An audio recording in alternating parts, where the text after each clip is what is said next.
My name's Aisling Chin Yi, and this is Véronique Barbe, and we are nominated for the category of Best Editing in Feature Film for our film, The Rest of Us.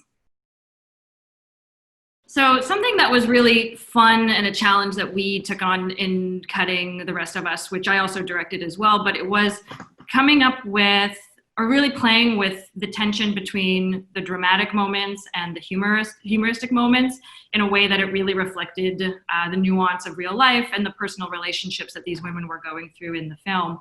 Our goal really was to try to find those real moments between these women, but really to move the story along at a pace that felt true and real, and to really play with that, with the drama and with the humor of real life and going through grief and relationships with other people.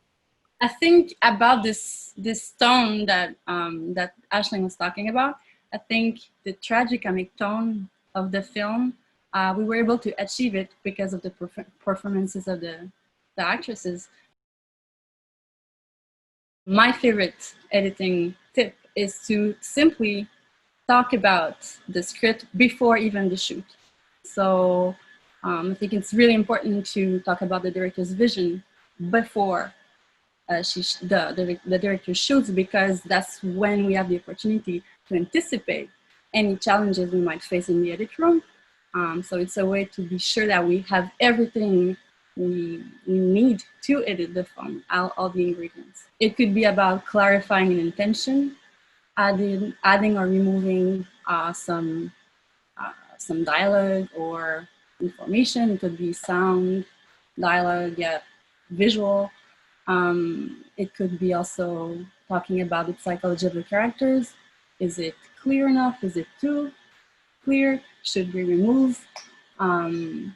Should we postpone certain information? So yeah, all of this, we're kind of pre-editing all together, and that makes it fun, and it makes, I think, a stronger shoot and a stronger edit in the end. So The Rest of Us will be released in Canada on PayVOD, anywhere where you're used to buying your films to watch, on June 16th. It's already been released in the US theatrically, and also on on all the PayVOD there as well, and in certain places in Europe, like England, Ireland, and some other countries too. So you'll be able to find it in Canada June 16th. Hi, I'm Dave McMahon. I'm nominated for Best Editing in Docuseries. Is that right? Yeah. For Hip Hop Evolution Pass the Mic episode. The highlight of working on this project, it was something I had already seen. I saw the first season and loved the subject matter and how it was dealt with. So for me, it was an honor to come on board in seasons 2, 3, and 4 to be able to participate in a show about music that I listen to and I love. On a show like this, where there's a lot of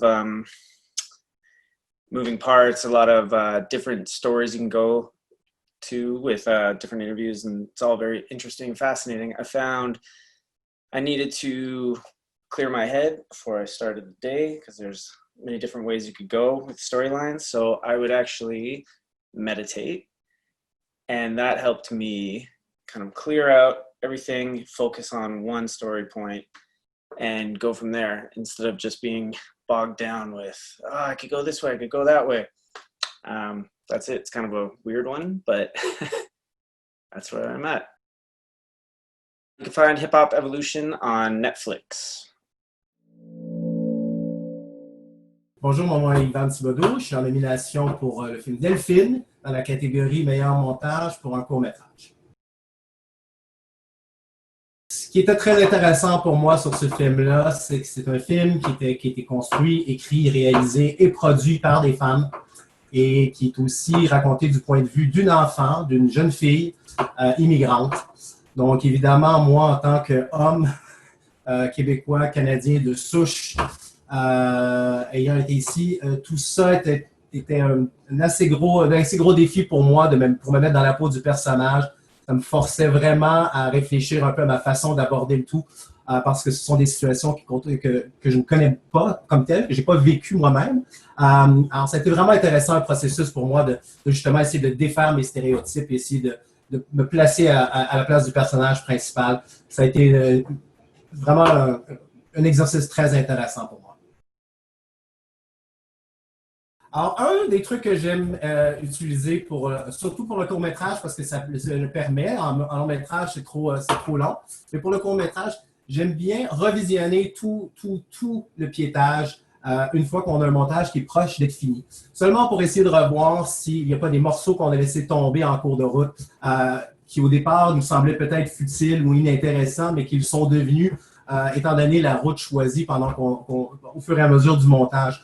Donc, de pouvoir juste repasser complètement le piétage de A à Z pour voir s'il n'y a pas des petits morceaux oubliés qui pourraient nous aider sur la fin. En court-métrage, c'est un processus que j'aime bien faire et qui est possible. Alors, Delphine a été en première l'an dernier à la Mostra de Venise et ensuite au TIFF. Il est disponible aux États-Unis, en fait, depuis le mois d'avril et il sera sur CBC en ligne à partir du 1er octobre. I'm Kyle Gregory Sanderson, and I'm nominated for a documentary short form for Pugly. So one of the most interesting things about working on Pugly was we got to work with, the film follows a pug rescue, and we get to sort of see the trials and tribulations of these pugs, and a lot of them have pretty serious health issues.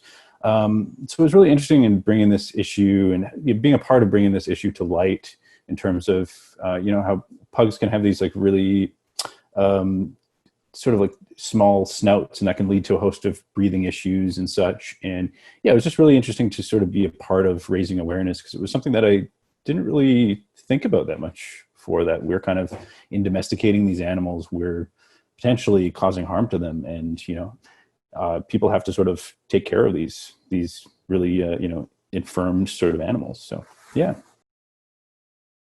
One thing that really helped me was just becoming sort of like learning to be comfortable with uncertainty. I feel like it might be a bit of a general answer, but I feel like every time you start a new project, every time you start a new edit, you're kind of like, you're just like, oh my God, what am I doing? It's just filled with uncertainty. You're like, I have no idea what I'm going to do. I have no idea what this project is. And I think it just, it never really gets better. It's just something that like you keep having this uncertainty, and I think it's a good thing. I think it's something that you should be looking for, because it's a sign of being challenged. It's a sign that you're doing something potentially interesting. So I think you should become friends with that uncertainty and just learn to live with it and accept it, and then you'll make good work. You can check out Pugly. I believe it's streaming in Canada on the CBC website.